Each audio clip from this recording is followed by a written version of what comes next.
Welcome back to International Dyno Authority. On this episode of Tech Talks, compression ratio, one of the top 3 factors in making your engine have its best performance.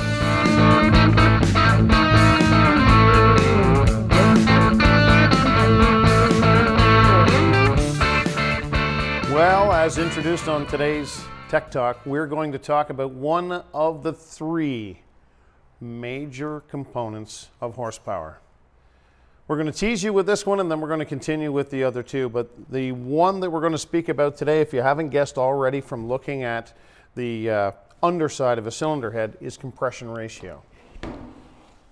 Compression ratio is simply math.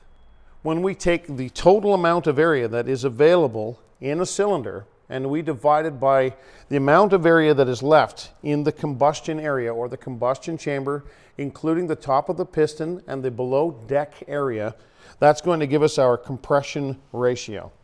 Okay, so we hear these numbers all the time. We hear these numbers discussed as 7-to-1, 8-to-1, 9-to-1, 10-to-1. What does that actually mean? So I've broken it down into kind of a very practical example. If we look at a modern engine like an LS motor, a Chevrolet motor, has 5.3 liters of cubic inch displacement. That's kind of hard to work into a mathematical formula, so I broke it down a little further. I broke it down to one single cylinder. A single cylinder has 40 cubic inches in a single one cylinder, and the average combustion chamber is going to be around 65 cc's, and that's going to give us 10-to-1. So if we take the 40 cubic inches that are available in a single cylinder on an LS style motor of a 5.3, and we push the piston all the way up to the top till there's only the combustion area left with the combustion chamber and the swept area just below that, including below deck and the ring area, we're going to end up with 10-to-1, which is 40 cubic inches divided by, the math gets a little bit off here, but 65 cc's. That's 10-to-1. So you're taking 10 times more volume and pushing it into a space 10 times smaller. That's 10-to-1, or that's your compression ratio. So why do we want to talk about compression ratio, and what does it mean?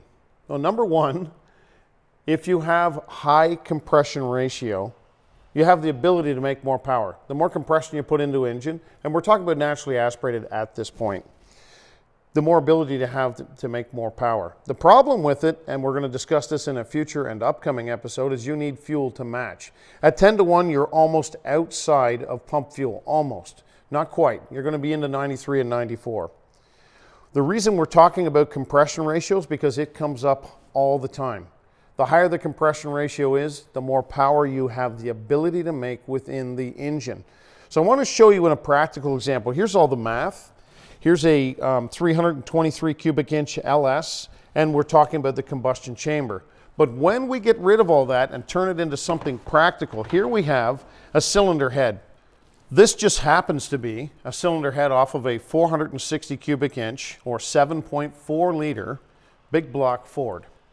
When you take the cylinder area, that is the amount of space that's in the cylinder with the piston, and squish it all into this little tiny area here, that gives you your compression ratio.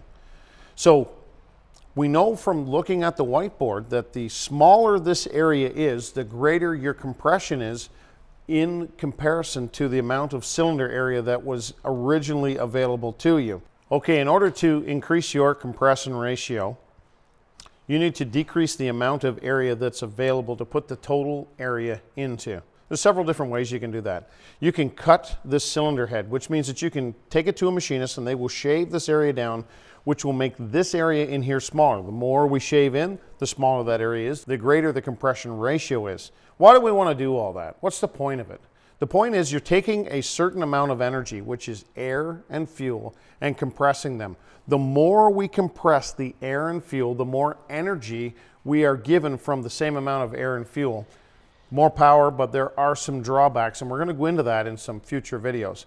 Another way that we can increase the compression ratio and get more energy out of the amount of fuel and air that's in there is by taking and putting a slimmer or thinner head gasket. When we do that, we cut down the amount of space, the same as cutting off the cylinder head. Once we've gotten to a certain level of head gasket, we kind of don't want to go any thinner, so we'll start cutting the cylinder head down to make our compression ratio come up, to increase the amount of power that we get, the energy from the amount of fuel and air that we've brought in. Alrighty, in conclusion, when somebody talks about 9 to 1, 10 to 1, 11 to 1, how high is too high? You can go right up to 17 to 1 before you start to increase the amount of cylinder pumping pressure beyond the return you get by increasing the compression ratio and ending up having more pumping area and more pumping pressure than you actually get returned from energy in the fuel. Thank you for watching this episode of International Dyno Authority's Tech Talks. Subscribe for more interesting content, and in the comments, leave us some suggestions on what you would like to see the next time on International Dyno Authority's Tech Talks.